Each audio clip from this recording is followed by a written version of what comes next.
Welcome to Witch Talks, the series for spiritual seekers, witches, and enlightened souls. I'm Hana the Suburban Witch, professional tarot reader, astrologer, and witch, and I hope you're ready to get up close and personal with your favourite witches. Hello, you gorgeous human, and welcome to the Witch Talks podcast. My name is Hana, and I am your host. Today, we are taking a very not safe for work turn from our usual content. So if you have little ears, please save this episode for another time. This is an 18 plus conversation and I don't want anyone hearing who isn't ready to hear it. We are discussing a rising trend that I have been seeing in both the New Age and mainstream communities. Consider this episode a bit of a PSA, a public service announcement. It's very necessary. So what we're talking about, if the title wasn't enough for you, is crystal pleasure wands. Now, these are also known as crystal dildos, and they are actually booming in popularity right now. They fall into the category of both crystal healing and sexual pleasure, which is a great two birds, one stone scenario, if you don't mind the pun, especially for those who are trying to heal and work through sexual trauma. Now, this topic came to my attention recently when I noticed a full double-page spread in the Herald Sun newspaper. Now, this is a mainstream daily newspaper in Melbourne, Australia. And at first I was very excited to see such amazing open-mindedness from a generally right-wing reporting paper. But that excitement soon turned to unease when I read they were recommending jade as a sex toy material, which has a lot of potential for danger.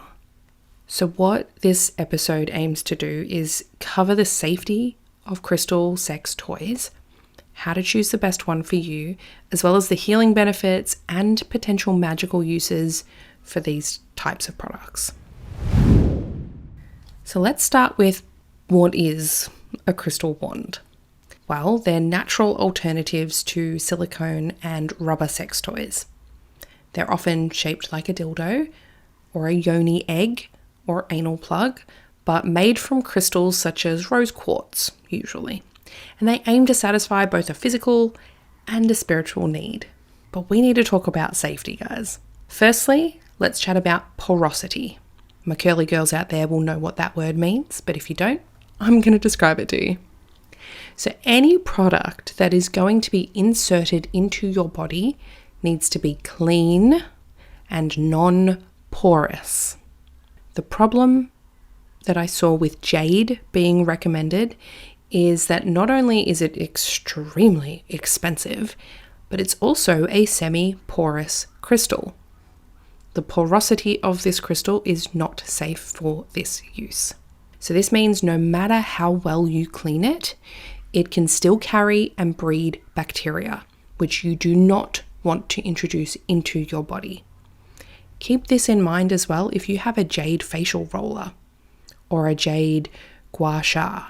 They are porous. You may be introducing bacteria onto your skin.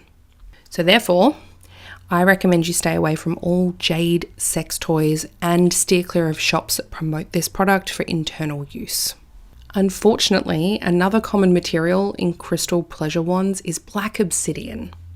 This was another one that was recommended on this newspaper spread. Now, black obsidian is one of my favorite crystals of all time, but this is definitely not something that I would imagine placing inside of me. Black obsidian is a form of lava glass, and whilst standard glass dildos are totally safe, I am not convinced on the ones that are made with obsidian. So unfortunately with obsidian, the porosity is undetermined. They can't guarantee if it's porous or not. The porosity of obsidian is dependent on the presence of water in the lava itself, and where the obsidian comes from will make a difference. So there's no real knowing if it's harboring dangerous bacteria or not. The next safety concern I have specifically with this crystal is chips and cracks. When standard glass toys are manufactured, they undergo a process called annealing, and this ensures that it is strong and it won't break as easily as ordinary glass. I cannot find any information on black obsidian pleasure wands going through this process, and from personal use with this stone, it can chip and crack very easily. It is incredibly sharp. Black obsidian historically was used as daggers, arrow points, and surgical tools. This is not something I would like going anywhere near my lady parts, that's for sure. Chips and cracks are something we have to also keep in mind for any of the other types of crystals, even the ones that are deemed safe. Always check them over for cracks and chips, because that is where bacteria can live and breed, and that's where the danger comes from. So always check them over. Now, the next element of safety we're going to talk about is water safety. So it is less common to see, but just in case, any crystal that is not water safe, such as selenite, fluorite, hematite, celestite, lepidolite, just to name a few, should not be going anywhere inside of you. I have yet to see a selenite pleasure wand, but they do sell selenite wands. And so I'm sure there are people out there that might get confused, and that would be a very dire mistake to make. I have linked to a full list of stones that are not water safe in the description to this episode. And the last safety concern to consider is toxicity. The use of toxic crystals is a definite no-go zone. There are a lot of crystals that are considered unsafe for things like making crystal elixirs, which is where people infuse their water with this crystal. So if you're drinking something made of a toxic crystal, good luck. Have a nice short life. But those crystals are also going to be unsafe for being inserted into your body in any way. Moonstone is one of these, as it contains aluminium, and that's still debated on whether it's toxic to ingest, but I have seen so many websites that are selling moonstone crystal pleasure wands. So be sure to research very thoroughly before deciding to insert that crystal into your body. I'm also going to link to a full list of toxic crystals in the description to this episode as well. So you might be asking, okay, Hannah, thanks for all of that, but which ones can I actually use? Great question. And we've got the hard stuff out of the way. Phew. So we can get down and dirty with the products that I absolutely do recommend. So any pleasure wands made from the quartz family of crystals, including rose quartz, smoky quartz, amethyst, citrine, and to an extent tourmalated quartz, keeping in mind that tourmaline also includes aluminium, so may pose a toxicity risk if it's exposed, so use that at your own discretion. But all of those materials are safe and non-porous. Again, I recommend checking them before each use for cracks or chips, which are all still possible and could do some damage both physically through cuts or scratches or by harbouring bacteria. Also, it may be common sense, but please make sure to always wash your crystal sex toys before and after each use, and before switching holes or people. Wash them with warm, soapy water. That's all they need. So, some Suburban witchery recommendations for you. Rose quartz.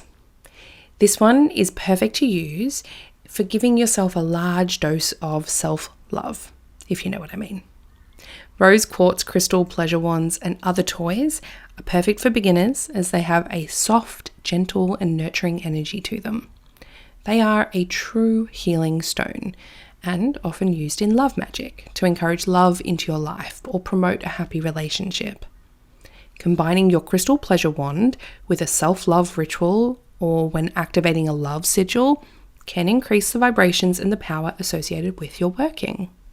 If you have experienced sexual trauma, I recommend combining the use of a rose quartz crystal pleasure wand with a piece of black obsidian on your bedside table, not physically using it, as these two crystals together can help you work through your blocks and heal that trauma.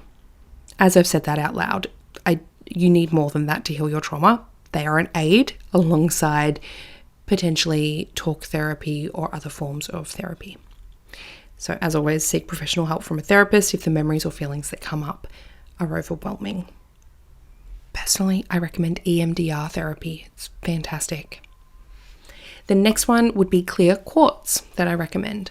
So quartz is a natural amplifier. So if you want a big climax, this is the one for you. This crystal is also great for aligning your spiritual body and stimulating the mind, which is great if you're someone who needs both physical and mental stimulation to reach an orgasm. The next crystal on my recommendation list is amethyst. Amethyst is a very calming stone. It's perfect for stress release. So if you combine amethyst with an orgasm, well, you have a very relaxing end to possibly a stressful day at work. Amethyst can be used to remove fear, anxiety, and grief. And that's why I recommend it if you're coming out of a long-term relationship, beginning a new relationship after a long break, or for people who may have lost their partner. This stone can aid you in emotional, spiritual, and sexual healing from these occurrences. Again, alongside traditional therapy, if that's what your situation calls for. So lastly, I'm going to give you some tips and reminders for using crystal dildos. Number 1, always do your research on the crystal properties, both energetically and physically, before using them inside your body. Number 2, try to purchase from ethical suppliers who source their crystals with minimal harm to people, animals, and our planet. Number 3, do not presume a product is safe because it is being sold in a shop. This is currently a completely unregulated field. Stick to those and you will be good to go, my dear. So if you're wanting to dive into alternative healing and combine your love of crystals and orgasms, then these are definitely for you. Be safe, be aware, and as always, have fun. Now, before you go, I want to remind you that I have a private membership group called the Suburban Witches Society. Now, the Suburban Witches Society includes behind-the-scenes witchy wisdom, so you can peek into the secrets of our lead witch. Spoiler, it's me. You get early podcast access, so you can be the cool witch who says, "Oh, I knew about that spell, person, or book before it was on TikTok." And you get coven connections, so you can rub broomsticks with fellow witches in our private group. This is where mystical friendships are forged, and I have literally watched people from across the globe become best friends and go off and start their own podcasts and their own journeys together. It's literally magic. We also do something called Magic Mail, where we have pen pals in the group. So I set people up with, a Secret Santa style pen pal, and we send each other witchy mail with our favorite spell or our favorite recipe and a crystal and some stickers. It's super fun. Also totally voluntary. So if that's not your vibe, but you want all the rest of the stuff, that's totally fine. One of our members, Lolo, has this to say about her experience. She said, Hana has created a welcoming, inclusive community where the members are genuinely supportive and helpful to each other. No question or topic is too out there, and no one is made to feel silly or unknowledgeable.